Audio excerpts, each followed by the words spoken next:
नमस्ते मित्रों, आरव हिंदी चैनल में आप लोगों का हार्दिक स्वागत है। मैं डॉक्टर आजाद सर। तो जैसा कि हम लोग पढ़ रहे थे पिछली कक्षा में, संधि, आपका यही एक पोर्शन बचा हुआ था संधि का, उसको आज हम लोग पढ़ेंगे। तो टॉपिक आपका है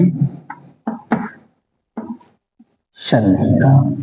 ये संधि हमें पढ़ना है आज, संधि। तो एक बात समझिए, संधि होता क्या है, संधि का सेंस क्या होता है। देखो, संधि की जब भी बात आती है तो ये बहुत बड़ी समस्या है कि जो भी परीक्षाएं हैं, अक्सर हर परीक्षाओं में कहीं न कहीं संधि देता रहता है।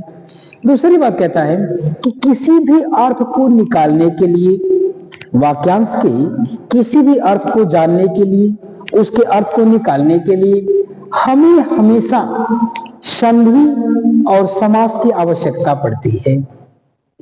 इन संधि और समास के माध्यम से ही हम वाक्यांश के अर्थ को जान पाते हैं, उसके अर्थ को लगा पाते हैं, उसके अर्थ का स्पष्टीकरण कर पाने का काम करते हैं।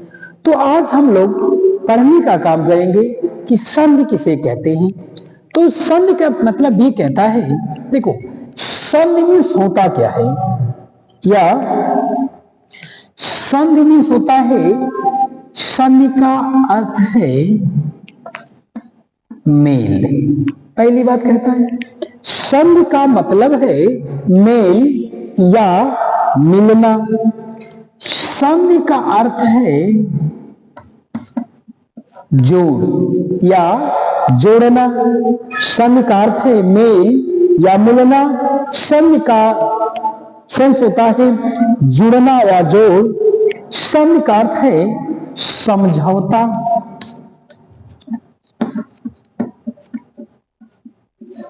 समझौता। संधि का अर्थ है एकाकार होना। ये देखिए, उसने कहा कहीं भी यदि आपकी ये बात आ जाए तो संधि में क्या होता है, तो देखो संधि के दो पार्ट, एक होता है संधि, एक होता है विच्छेद। तो संधि का अर्थ होता है मिलना या मिलाना, विच्छेद का अर्थ है तोड़ना या अलग करना। तो दो पक्ष होते हैं, एक संधि होता है, एक उसका विच्छेद होता है। तो संधि में होता है मिलना और विच्छेद में होता है तोड़ना या जुड़ना या अलग होना या हटना। यहां कहता है कि संधि किसे कहते हैं। संधि का पहला अर्थ है मेल या मिलना, मेल या मिलना। संधि का अर्थ होता है मिलना। संधि का अर्थ है जोड़ या जुड़ना, जोड़ या जुड़ना। संधि का अर्थ है समझौता या एकाकार। कहना चाहता है ये कि जहां भी संधि की बात आ जाए तो इसका मतलब ये कहता है जोड़ने की बात करता है, सामान्य सी बात है। वो ये कहना चाहता है, एक छोटे से सेंस के माध्यम से आप समझिए कि क्या होता है। जैसे कहता है कि एक लड़का और एक लड़की, ये कहता है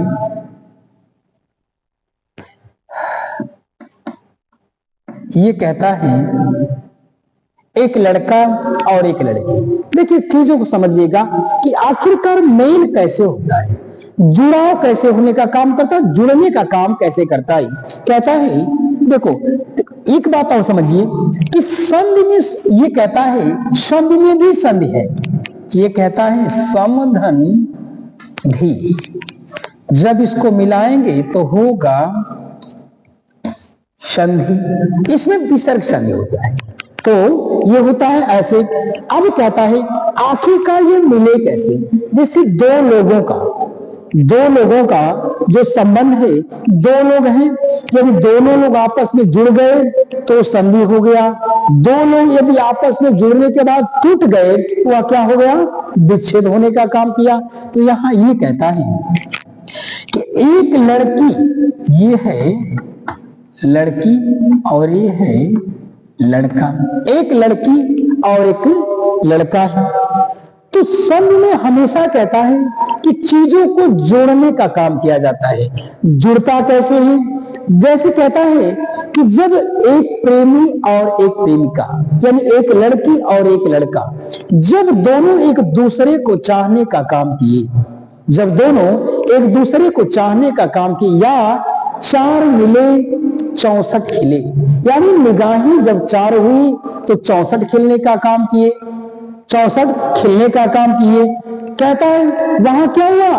मिल हुआ, 4 मिले, 2 निगाहें लड़की की और 2 निगाहें लड़का का। निगाहें जब 4 हुई यानी संधि हुआ तो निश्चित रूप से 64 खिले, 64 हंसने लगे। तो उसको कहने का मतलब ये कहना ये चाहता है, संधि में ये काम करता है, जोड़ने का काम करता है, लेकिन जुड़ेगा कैसे? कुछ तो समझौता होगा, कुछ तो बात होगी, मिलन होगा, तभी जुड़ा होने का काम करता है। उसने कहने का काम किया कि देखो एक लड़की है और एक लड़का है, तो संधि में काम ये कहता है, जैसे कहता है यहां कर लो देवालय,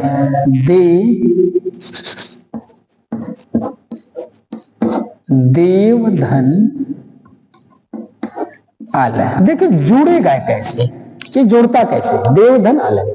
इसलिए कहा यदि इसी को आपको जोड़ने का काम करना है तो करना क्या होगा? इस लड़की ने कहा इस लड़के से, यदि आप देखो 2 पक्ष होते हैं, शादियां जब होती हैं तो एक लड़की पक्ष होता है और एक लड़का पक्ष होता है।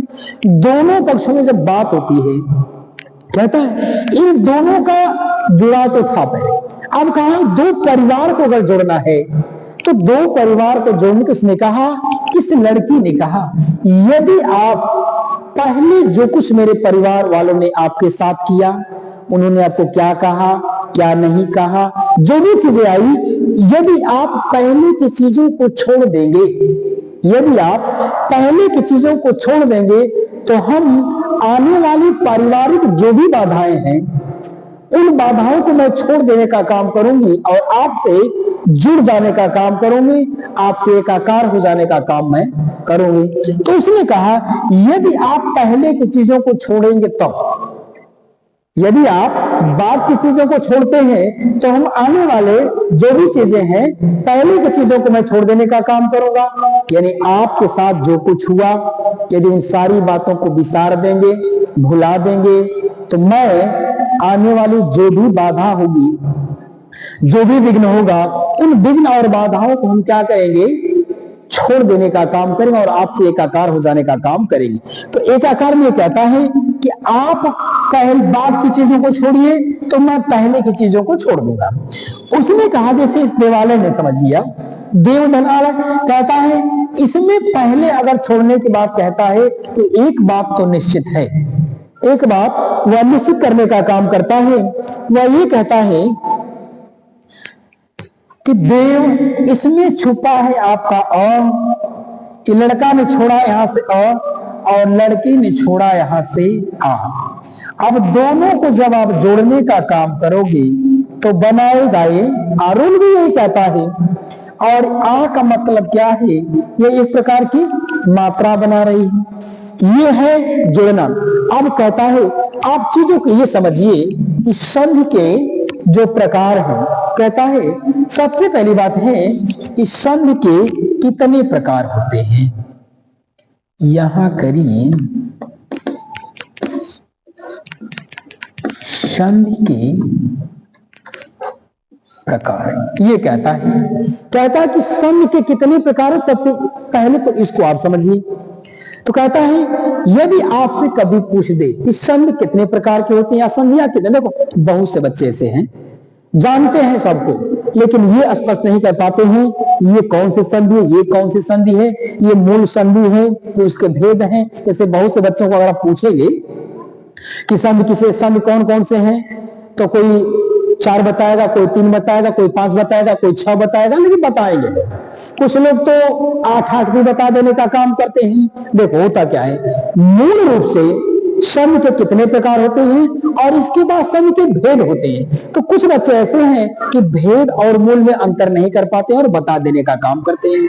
इसलिए मैंने सोचा कि सबसे पहले आपको क्लियर कराया जाए कि संधि के कितने प्रकार होते हैं, किस संधि के कितने भेद होते हैं। इसके बाद आपको बताया जाएगा कि कैसे उनका जुड़ा होने का काम करता है और कैसे टूटने का काम करते हैं। तो पहली बात कहता है, यदि आपसे प्रश्न पूछ दे कि संधि के कितने प्रकार हैं, तो आपका उत्तर होगा कि संधि के 3 प्रकार होते हैं। संधि के 3 प्रकार हैं। पहला कहता है स्वर संधि, दूसरा कहता है व्यंजन संधि और तीसरा कहता है विसर्ग संधि। तीसरा कहता है विसर्ग संधि। देखिए, उसने कहा यदि कभी भी आपसे चर्चा करे कि संधि के कितने प्रकार होते हैं, संधि के कितने प्रकार होते हैं, तो आपका उत्तर होगा कि जो संधि है उस संधि के मात्र 3 प्रकार होते हैं। कौन कौन से? या पूछ दे कि संधि कितने प्रकार की होती है, तो संधि 3 प्रकार की होती है। पूछे कौन कौन सा, तो स्वर संधि, व्यंजन संधि और विसर्ग संधि। मात्र संधियां 3 प्रकार की ही हैं। संधि मात्र 3 प्रकार की है, स्वर संधि, व्यंजन संधि और विसर्ग संधि। तो ये 3 प्रकार की संधि हैं। अब देखिए, कहता है कि स्वर संधि क्या है। स्वर संधि को स्वर में कहता है कि स्वर में हमेशा स्वर आएगा, स्वर में हमेशा स्वर ही आएगा। कहते हैं ना कि जिनके आगे जी और जिनके पीछे जी, वो मेरे जो भी है जीजा जी, ऐसा लोग कहते हैं। ये कहता है कि स्वर में आगे भी स्वर होगा, पीछे भी स्वर होगा। जैसे कहता है यहाँ पे 2 पक्ष, एक पक्ष ये है, एक पक्ष ये। तो कहता है कि जो स्वर संधि होती है उस स्वर संधि। अच्छा, एक बात और समझिए, बहुत से बच्चों को समस्या ये आती है कि आखिर स्वर और व्यंजन उसमें कहां समझ में नहीं आता। ऐसा भी कभी कभी हो जाता है, तो उसको समझिए। स्वर का मतलब जिसको आप ये जानते हो, ईश्वर का मतलब है अ आ ई। व्यंजन का मतलब जानते हो, क ख ग घ, ऐसा जानते हो। अब ये कहता है कि इसमें कहां आ रहा, जबकि है तो व्यंजन हो, है तो ये व्यंजन। लेकिन ये कहता है स्वर का मतलब, ये कहता है ना कि हर व्यंजन स्वरों की सहायता से ही बोलने का काम किया जाता है। स्वर स्वतंत्र होते हैं, व्यंजन परतंत्र होते हैं। हर व्यंजन को स्वर की सहायता से बोलने का काम किया जाता है। इसलिए कहता है इसमें क्या है, अ छुपा हुआ है। इसलिए तो कहता है कि स्वर में एक चीज निश्चित है कि स्वर में आगे भी स्वर होगा और उसके पीछे भी स्वर होगा, दोनों तरफ स्वर होगा। जैसे यहाँ पे है, यहाँ पर भी स्वर है और यहाँ पर भी, तो आगे पीछे दोनों तरफ स्वर होगा। तो इनमें से समझ लेना ये कौन सी संधि है, स्वर संधि है। कहने का मतलब ये है कि संधि के कितने प्रकार हैं, 3 प्रकार हैं। स्वर संधि, व्यंजन संधि और विसर्ग संधि। तो स्वर संधि में क्या होता है कि स्वर में संधि में 2 पक्ष होते हैं, पूर्व पद और उत्तर पद। तो पूर्व पद में ये कहता है कि आगे वाले पद में भी स्वर होगा, पीछे वाले पद में भी स्वर होगा। यानी एक पक्ष लड़का होगा और एक पक्ष लड़की का होगा, दोनों का अपना अपना पक्ष होगा। ये कहता है तो स्वर संधि में हमेशा स्वर आगे भी होगा और पीछे भी होगा। व्यंजन में कहता है कि हो सकता है दोनों तरफ व्यंजन हो जाए, हो सकता है कभी स्वर भी एक तरफ हो जाए और एक तरफ, तो स्वर और व्यंजन दोनों इसमें मिल सकते हैं, लेकिन दोनों तरफ स्वर नहीं होगा। यदि दोनों तरफ स्वर होगा तो समझिएगा ये स्वर संधि है। यदि एक तरफ व्यंजन है दूसरी तरफ स्वर है तो समझ लेना कि व्यंजन संधि है। यदि दोनों तरफ व्यंजन है तो भी समझना व्यंजन है। कहता है इसमें व्यंजन दोनों तरफ होगा, ना भी होगा तो एक तरफ जरूर व्यंजन होगा। यदि दोनों तरफ स्वर हो जाए तो समझना स्वर संधि है, दोनों तरफ व्यंजन हो जाए तो व्यंजन समझना। यदि एक तरफ व्यंजन हो जाए, एक तरफ स्वर हो जाए तो भी समझना व्यंजन संधि है। अगला कहता है विसर्ग संधि। विसर्ग संधि में कहता है हमेशा अंग की मात्रा, आधा, ओ की मात्रा, ये जितनी भी मात्रा अगर बीच में आपको मिल जाए समझ लेना ये विसर्ग संधि होने का काम करेगा। तो ये रहा संधि की प्रकार, यानी संधि कितने प्रकार है? 3 प्रकार है, स्वर संधि, व्यंजन संधि और विसर्ग संधि। अब एक बात कहता है कि स्वर संधि के भी भेद है, यानी स्वर संधि के उपभेद है। अब कहता स्वर संधि के कितने उपभेद हैं? तो स्वर संधि के 5 उपभेद हैं। स्वर संधि के 5 उपभेद हैं। कहता है स्वर के 5 उपभेद हैं। नंबर 1 कहता है दीर्घ संधि, और दूसरा कहता है गुण संधि, गुण संधि, तीसरा है वृद्धि संधि, और चौथा है यण संधि, और 5वां है अयादि संधि। अयादि संधि, ये देखिए संधि के भेद है। उसने ये कहना चाहा है, अब आपका यहां से शुरू होता है संधि का खेल। अब यहां से आपने केवल ये जाना कि संधि किसे कहते हैं। संधि में होता है मेल या मिलना, जोड़ या जुड़ना, समझौता, एकाकार होना, संधि से होता है। आगे कहता है यदि आपका प्रश्न पूछ दे कि संधि कितने प्रकार की होती है, तो आपका उत्तर होगा कि संधि के 3 प्रकार होते हैं। नंबर 1 स्वर संधि, नंबर 2 व्यंजन संधि, नंबर 3 विसर्ग संधि। तो मूल रूप से ये संधि जो होती है 3 प्रकार की होती हैं। अब ये कहता है इन संधियों के भी भेद होते हैं। मैंने बताया कि स्वर संधि कहां होगा, आगे भी स्वर होगा, पीछे भी स्वर होगा, वहां स्वर संधि होगी। जहां व्यंजन होगा, एक तरफ व्यंजन निश्चित मिलेगा, समझिएगा कि व्यंजन संधि है। हो सकता है दोनों तरफ व्यंजन मिल जाए तो भी समझिए व्यंजन संधि है। विसर्ग संधि में कहता है आधा 9 मिल जाए, अ की मात्रा मिल जाए, ओ की मात्रा मिल जाए, हलंत मिल जाए, यदि ऐसा कुछ भी मिलता है तो उसका विसर्ग हो जाने का काम करता है।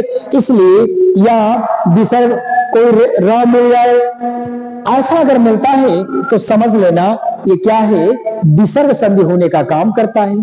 ज्यादा से ज्यादा पेपरों में आपका स्वर संधि से ही देने का काम करता है। हो सकता है स्वर संधि के विषय में पूछ दे, हो सकता है स्वर संधि का आपसे भेद पूछ दे। ज्यादा से ज्यादा दीर्घ संधि, गुण संधि और वृद्धि संधि, ज्यादा से ज्यादा इन्हीं सब 3 चीजों से पूछने का काम करता है। तो ये रहा आपका संधि किसे कहते हैं, संधि के प्रकार, मेल, जोड़, जुड़ाव कैसे होने का काम करता है, और ये रहा आपका संधि के प्रकार और संधि के कितने प्रकार हैं, संधियां कितनी होती हैं, उसके उपभेद कितने होते हैं। तो आज की कक्षा के लिए इतना ही। अगली कक्षा में पुनः मुलाकात होने का काम करेगी। तब तक के लिए धन्यवाद। जय भारती, जय विद्यार्थी।